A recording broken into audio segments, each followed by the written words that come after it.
फिर सब लोग फंस जाते हैं उसमें।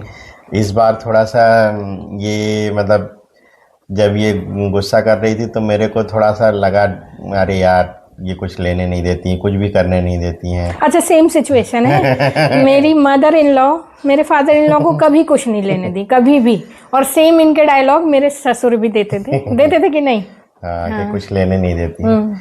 लेकिन फाइनली समझ में आया कि लेने क्यों नहीं दे रहे हैं, इसलिए नहीं लेने दे रहे हैं कि वो जो स्ट्रेस आएगा मेरे ऊपर उसके पास, तो वो क्या है कि खुशी तो जो कार की। लेकिन ये भी है, मैंने अपनी सास से सीखा है कि जैसे मेरी सास ने कभी मेरे ससुर को कुछ एक्स्ट्रा नहीं लेने दिया। मेरी 2 नंदे हैं, दोनों गवर्नमेंट जॉब में हैं, और मेरी दोनों नंदों की शादी बिना किसी टेंशन के मेरे सास ससुर ने किया है, बिना किसी EMIs के, बिना किसी लोन के, बिना किसी उधार के, फियरलेस एकदम। तो ये मैंने अपनी सासू माँ से सीखा and I am very much influenced. मैं बहुत उनकी जो थॉट प्रोसेस है, मैं बहुत इन्फ्लुएंस्ड हूँ उनसे। तो फाइनली कुल मिला के कंक्लूजन ये है कि लोन पे नहीं जाना है।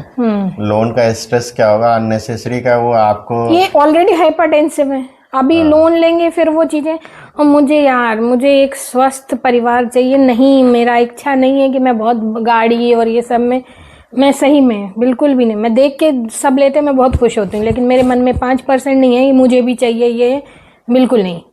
और मैं इस चीज़ पे बिलीव करने वालों में से हूँ। जैसे आजकल मैंने देखा आईफोन निकला, तुरंत आईफोन हुआ, अरे EMI में दे दो आईफोन। क्यों? क्योंकि हमको सोसाइटी में ये शो करना है कि हमने आईफोन लिया है। तो ये वाली चीज़ पे मैं बिल्कुल बिलीव नहीं करती हूँ। अगर हनुमान जी की कृपा होगी, हमारे अंदर इतनी क्षमता होगी, तो हम आईफोन भी लेंगे, गाड़ी भी लेंगे, लेकिन उधार लेके नहीं लेंगे, क्योंकि उधार जिंदगी बर्बाद करता है गाइस। मैंने खुद झेला है वो चीज़।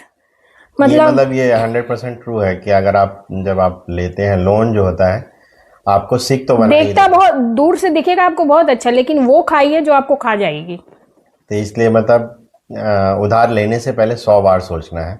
मैं कई बार इमोशनली होकर जल्दी जल्दी कर लेता हूँ, लेकिन मुझे अभी क्या है कुछ सालों बैन लगे इनके ऊपर कुछ सालों से अब ये क्या पूरा फाइनेंस इन्हीं के पास है, तो होम मिनिस्ट्री से और अप्रूवल ही नहीं मिलता तो नहीं। अच्छा, मैंने बोला ऐसा, देखा ऐसा नहीं, अच्छी बात है। मतलब क्या है कि मैं नहीं सोचा, इन्होंने सोचा कि नहीं अब अगर पूरे खर्चे नहीं हैं तो पहले अपने पास कैश सरप्लस इतना होना चाहिए कि हम बस 10 चीजें। बेटा मेरा 10th में आ गया, 2 साल बाद उसको पढ़ने जाना है, तो मैं माँ हूँ, मैं पत्नी भी हूँ, तो मेरे को हर डायरेक्शन, मुझे अपने घर के बारे में सोचना, अपने बच्चों के बारे में सोचना है। तो सब चीजें सोच के मैं प्लान करती हूँ।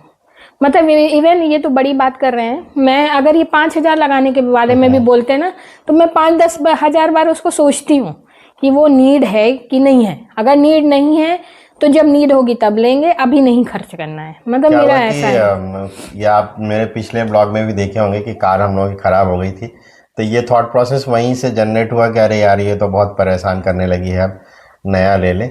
लेकिन इनका थॉट प्रोसेस ये है कि नया ही क्यों लेना, मतलब जो अभी लिया है पहले उसको अच्छे से, मतलब अभी वो क्या 5 साल ही हुए थे लिए हुए गाड़ी, लेकिन उसमें प्रॉब्लम आ गई।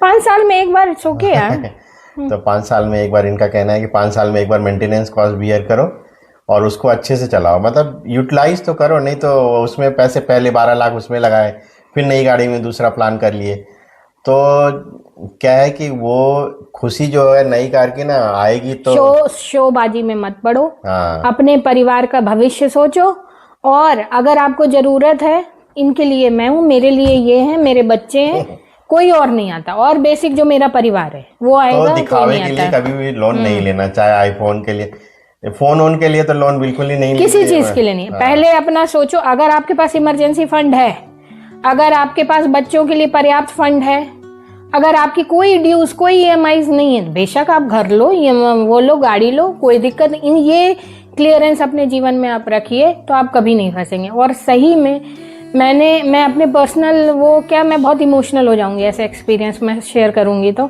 प्लीज गाइस कभी शेयर करेंगे, कभी ज्यादा, अभी तो नहीं, मैं तो नहीं कर सकती मैं बहुत क्लियर हूँ, क्योंकि मेरे लिए वो बहुत टफ टाइम था, और इनको मैनेज करना, चीज़ें मैनेज करना, इट्स बीइंग टू डिफिकल्ट।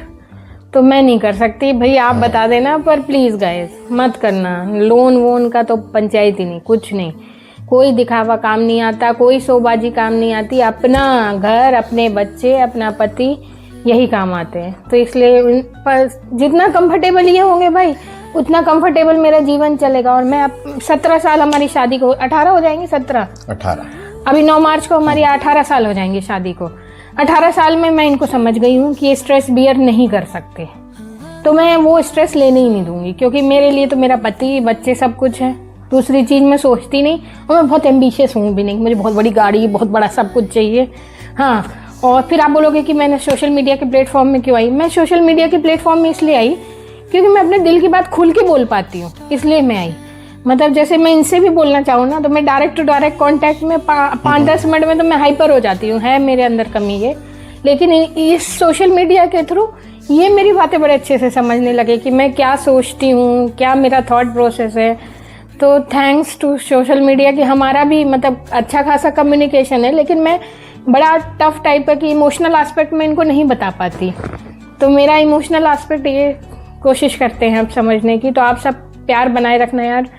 और हमारा कैसा लगा ये आज का ब्लॉग, आपको कैसा लगा आप बताइएगा कमेंट करके बिल्कुल कि कैसा रहा। और ये हमारा पर्सनल एस्पेक्ट है, मतलब स्पेशली मेरा, इनका नहीं, मेरा। तो आपको मेरा थॉट कैसा लगा ये भी बताना, वो कमेंट बॉक्स में बताना कि आप क्या सोचते हैं, ये जरूर बताइएगा कि मतलब आप पर लोन मत लेना। हाँ, आपकी प्लानिंग कैसी है, लोन मत लेना, ये हमारी तरफ से मतलब कार्ड्स रखो, क्रेडिट कार्ड रखो, सब रखो, लेकिन कोई EMI नहीं। कोई EMI नहीं, नो EMI नो पेन। जब आपके पास क्रेडिट कार्ड होता है ना, तो आपको लगता है अरे वाह ये भी ले लो, अरे ये लास्ट है, ये भी ले लेते हैं, ये लास्ट है। लेकिन जब वो मंथ एंड में बिल निकलता है ना, तब उसके बाद फिर BP, शुगर, सब कुछ आता है। फिर उसके बाद पूरी सैलरी का दिवाला निकल जाता है क्रेडिट कार्ड का जब बिल आता है। तो मैंने तो देखिएगा, मेरा पर्सनल ये है, मैं अपना व्यू बता रही हूँ, मैंने सारे बंद करा दिए, सिर्फ एक क्रेडिट कार्ड इनके पास है, वो भी इनको लिमिट्स है भाई, लिमिट में खर्चा करना है। तो चलिए आज का ब्लॉग करेंगे यहीं पे खत्म। और अच्छा, आप बोलोगे कि मैं थोड़ा सा दुष्ट टाइप की हो रही हूँ, दुष्ट नहीं है, मतलब केयर है।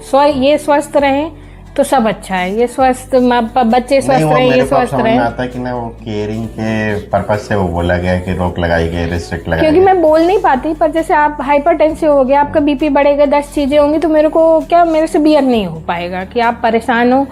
मैं तो आपको तकलीफ में नहीं देख सकती, बस इतना है मेरा। तो ब्लॉग में एक लाइक्स तो बनता ही है, लाइक करिए, सब्सक्राइब करिए, मोटिवेट शेयर करिएगा हमारी स्टोरी को। तो चलिए मिलते हैं नेक्स्ट स्टोरी में, तब तक के लिए नमस्कार, शुभ रात्रि, गुड नाइट।